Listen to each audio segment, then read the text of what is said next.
நாம் பார்க்க இருப்பது பதுங்கி இருந்து சந்தையிடுதல் அல்லது மறைமுக சந்தையிடுதல். இங்கிலீஷில் அதுக்கு ஆம்புஷ் மார்க்கெட்டிங்னு பேர். இந்த முறையில் ஒரு நிகழ்ச்சிக்கு எந்தவித நிதியுதவியும் செய்யாமல் வாடிக்கையாளர்களின் மனதில் பதியும் வகையில் விளம்பரதாரர்களுடன் இணைந்து தங்களுடைய பொருளுக்கு ரகசிய வழியில் விளம்பரப்படுத்தி கொள்ளும் நுட்பத்தை பதுங்கி இருந்து சந்தையிடுதல் என்கின்றோம். இந்த முறையில் நாம் ஒரு நிகழ்ச்சிக்கு எந்த விதமான நிதியுதவியும் அளிக்காமல் விளம்பரதாரர்களுடன் சேர்ந்து நம்மளோட பொருளையும் ரகசிய வழியில் விளம்பரப்படுத்தி கொள்ளுதலை தான் பதுங்கி இருந்து சந்தையிடுதல்னு சொல்கிறோம். இப்போது சுருக்கமாக கூறினா ஒரு பொருள் அல்லது ஒரு பிராண்டுக்கான சிறப்பை உருவாக்குவதை அம்புஷ் சந்தையிடுதல் என்று கூறுகின்றோம். எடுத்துக்காட்டாக எக்ஸ் என்பவர் ஒரு கால்பந்து போட்டிக்கு நிதியுதவி செய்து போட்டியை நடத்துகிறார். எக்ஸுங்கிறவர் தான் கால்பந்து போட்டிக்கு தேவையான நிதியுதவியை பண்ணி அவர் அந்த கால்பந்து போட்டியை நடத்துகிறார். எல்லா செலவையும் அவர் ஏற்றுக்கிறாரு. அப்பொழுது கூட்டத்தில் ஒய் நிறுவனத்தின் அடையாள சின்னம் பதித்த மேல் சட்டையை அணிந்து கொண்டு பலர் அமர்ந்திருப்பதை அடிக்கடி கேமரா மூலம் காட்டுவதன் வழியாக ஒய் நிறுவனம் தனது பொருளை விளம்பரப்படுத்தி கொள்கிறது. இந்த கால்பந்து போட்டியில் கலந்துட்டு இருக்கிறவங்களோ பார்த்துட்டு இருக்கிறவங்களோ ஒய் நிறுவன பிராண்டு சட்டையை போட்டு நிறைய பேர் உட்காந்துட்டு இருப்பாங்க. இதே அடிக்கடி கேமரா மூலம் காமிச்சோம்னா அந்த ஒய் நிறுவனத்தோட பிராண்ட் நேம் நம்ம மனசில் பதியும். இதுக்கு நம்ம அந்த ஒய் நிறுவனம் எந்த பணத்தையும் கொடுத்துருக்காது. அப்போ இதை மறைமுகமாக சந்தைப்படுத்தல்னு சொல்கிறோம். இந்த நிகழ்ச்சிக்கு ஒய் நிறுவனம் எந்த நிதியுதவியும் செய்யவில்லை. இவ்வாறு மறைமுகமாக விளம்பரப்படுத்தி பொருள் அல்லது சேவைகளை விற்பனையை அதிகரித்துக் கொள்வதையை பதுங்கி இருந்து சந்தையிடுதல் அல்லது மறைமுக சந்தையிடுதல் என்று கூறுகின்றோம். பார்க்க இருப்பது கொரில்லா சந்தையிடுதல். வரவு செலவு திட்டத்தில் சந்தையிடுவதற்கான அதிக அளவு நிதியை ஒதுக்குவதை விட நேரம், ஆற்றல் மற்றும் கற்பனையின் மூலம் வழக்கத்திற்கு மாறான முறையை கையாண்டு வாடிக்கையாளர்களின் கவனத்தை ஈர்த்து பொருள் அல்லது சேவையை பற்றிய தகவல்களை அளித்து விற்பனையை பெருக்கும் முறையை கொரில்லா சந்தையிடுதல்னு சொல்கிறோம். நம்மளோட வரவு செலவு திட்டத்துக்கு விளம்பரத்துக்கு அதிக செலவு நிதி ஒதுக்க மாட்டோம், அதிக பணம் ஒதுக்க மாட்டோம்.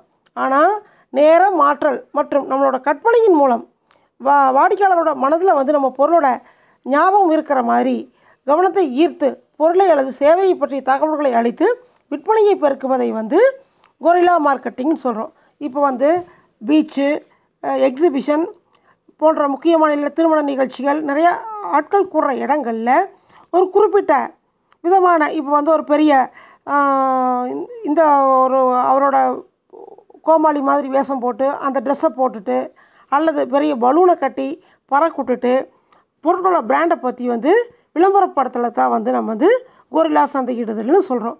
இப்போ எக்ஸிபிஷன் எல்லாம் பார்த்திங்கன்னா இந்த கம்பெனி, அதாவது இந்த Aircel company, Airtel company, BSNL company, இவங்கெல்லாம் பெரிய பலூனுக்கு அப்படியே பறந்துகிட்டே இருக்கும். பார்த்தீங்கன்னா இந்த பிஎஸ்என்எல்னு பெருசாக பேர் போட்டிருப்பாங்க. அப்போ அதை பார்க்கும்போது பிஎஸ்என்எல் சேவை, ஏர்டெல் சேவை அப்படின்னு நம்ம தெரிஞ்சுக்குவோம். இதுக்கு அதிகமாக செலவு செய்ய மாட்டாங்க.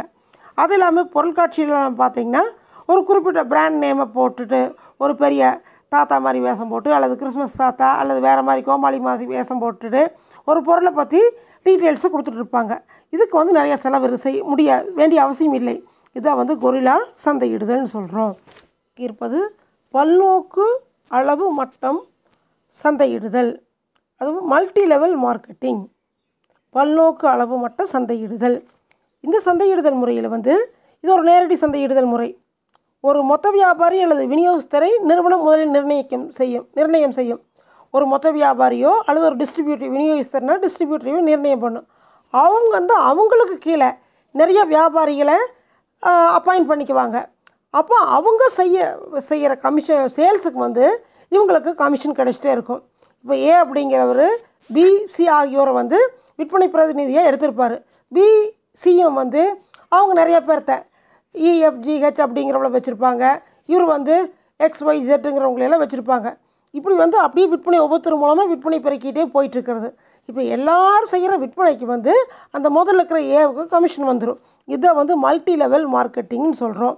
இந்த முறையில் பார்த்தீங்கன்னா இப்போ ரீசெண்டாக நம்ம Amway products, American company Amway products, duper products, இதெல்லாம் இந்த மாதிரி மொத்தம் வியாபாரத்தை பெருக்கிட்டு இருக்கிறாங்க. ஃபஸ்ட்டு நிறைய பேர் நீங்கள் இப்போ கேள்விப்பட்டிருப்பீங்க, இதில் ஏஜெண்ட்டாக சேருங்க கமிஷன் கிடைக்கும்னு கிராம சைட்லாம் நிறைய பேர், நகர சைடில் கிராம சைட்லாம் சொல்லுவாங்க. ஒருத்தருக்கு கமிஷன் அவங்க 2 பேர் சேர்த்துக்கிட்டா அவங்க செய்கிற வியாபாரத்தினால இவங்களுக்கும் கமிஷன் கிடைக்கும்.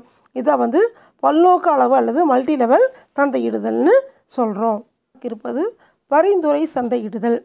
வழக்கமான பொருட்களை பற்றி விளம்பரம் செய்யாமல் ஒரு நிறுவனத்திற்குரிய ஏற்கனவே உள்ள வாடிக்கையாளர்கள் மூலம் பொருட்களின் தன்மை மற்றும் சிறப்பை பற்றி மற்றவர்களுக்கு பரிந்துரை செய்ய தூண்டி விற்பனையை அதிகரிக்கும் முறையே பரிந்துரை சந்தையிடுதல்னு சொல்கிறோம். ஏற்கனவே நம்மளுக்கு வர்ற கஸ்டமர்கிட்ட நீங்கள் போய் மற்ற 4-5 கஸ்டமர்கிட்ட சொல்லுங்கள், நம்ம கம்பெனியில் வந்து எப்படி பொருள் வந்து நல்ல தரமான பொருட்களை கொடுக்குறோம், விற்பனைக்கு பின்னாடி எப்படி சேவை கொடுக்குறோம், இந்த பொருளோட நன்மைகள் என்னன்னு சொல்லி போட்டு சொல்லுங்கள் அப்படின்னு போட்டு சொல்கிறதா வந்து பரிந்துரை சந்தையிடுதல். நம்ம பொருளை பற்றி பரிந்துரை செய்யுங்கன்னு சொல்கிறத வந்து பரிந்துரை சந்தையிடுதல்னு சொல்கிறோம். சந்தையிடுதல் நவீன போக்கில் வந்து நிறைய சந்தையிடுகை முறைகள் பார்த்துட்டோம். இதில் வந்து 2 மார்க் கொஸ்டினோ 3 மார்க் கொஸ்டினோ தனித்தனியாக கேட்கலாம், அல்லது 5 மார்க் கொஸ்டினில் நவீன சந்தையிடுதல் பற்றி ஏதோ ஒன்று 2 பற்றி விளக்கோ 3 பற்றி விளக்கோன்னு சொல்லி போட்டோம் கேட்கலாம். தயவு செஞ்சு மாணவர்களே இந்த நவீன சந்தையிடுதலில் வந்து ஒவ்வொன்றை பற்றியும் கொஞ்சம் கொஞ்சம் படித்து வச்சுக்கோங்க. அதுக்கடுத்து பார்க்க இருப்பது 1 மார்க் கொஸ்டின் ஆன்சர்ஸ். ஃபஸ்ட்டு வந்து இணையம் மூலம் பொருட்கள் அல்லது சேவைகளை விற்பனை செய்யும் முறையை டேஸ் என்கின்றோம். அதுக்கு வந்து மின் சந்தையிடுதல்னு சொல்கிறோம். இணையம் மூலம் பொருட்களையும் சேவைகளையும் விற்பனை செய்யும் முறையை மின் சந்தையிடுதல் என்கின்றோம். இணையத்திற்கு நுழைவு வாயில் என்பது மோடம். இணையத்திற்கு வந்து கேட்வே வந்து மோடம் இருந்தால் தான் இணையத்துக்குள்ளேயே போக முடியும். நெக்ஸ்ட்டு சமூக சந்தைப்படுத்தல் என்பது சமூக வகுப்புடன் தொடர்புடையது, ஒவ்வொரு சொசைட்டிக்கோட தொடர்புடையது. சமூக சந்தைப்படுத்தல் என்பது சமூக வகுப்புடன் தொடர்புடையது. நெக்ஸ்ட்டு சமூக ஊடக சந்தைப்படுத்தலை சிறப்பாக செயல்படுத்துவது. யார் வந்து சிறப்பாக செயல்படுத்துகிறாங்க அப்படின்னு பார்த்தீங்கன்னா சில்லறை வியாபாரியிலிருந்து வாடிக்கையாளராக சில்லறை வியாபாரிகள் வந்து வாடிக்கையாளர்கிட்ட கொண்டு போய் சேர்த்துறாங்க. அதுக்கடுத்து ஒரு நிறுவனத்தின் பொருள் மற்றும் விலையை தெளிவாக பார்வைக்கு அளிப்பது மின்னணு பட்டியல். மின்னணு பட்டியல் மூலமாக ஒரு நிறுவனத்தோட பொருட்களோட விலை பற்றி தெளிவாக பார்வைக்கு வைக்கலாம். அதுக்கடுத்து தூய சில்லறை விற்பனையாளர் டேஸ் என்று அழைக்கப்படுகின்றார், நடவடிக்கை தரகர்கள் என்று அழைக்கப்படுகிறார்கள். தூய சில்லறை விற்பனையாளர்கள் டேஸ் என்று அழைக்கப்படுகிறார்கள், நடவடிக்கை தரகர்கள் என்று அழைக்கப்படுகிறார்கள். இதோட 15 லெசன் கம்ப்ளீட் ஆகிடுச்சு. ஏறக்குறைய பாதி சிலபஸ் கம்ப்ளீட் ஆகிடுச்சு. தயவு செஞ்சு மாணவர்களே எல்லா கேள்வி பதில்களையும் நல்லா படிச்சுக்கோங்க. கட்டாயமாக பரீட்சை நடக்கும். கண்டிப்பாக நீங்கள் பரீட்சை எழுத தான் போகிறீங்க. கிடைக்கிற நேரத்தை நல்ல முறையில் பயன்படுத்துங்க. கூடிய விரைவில் எல்லா லெசனுக்கும் 1 மார்க் கொஸ்டினுக்கு அனுப்புவேன். அதுக்கு ஆன்சர் எழுதி அனுப்ப வேண்டியது இருக்கும்.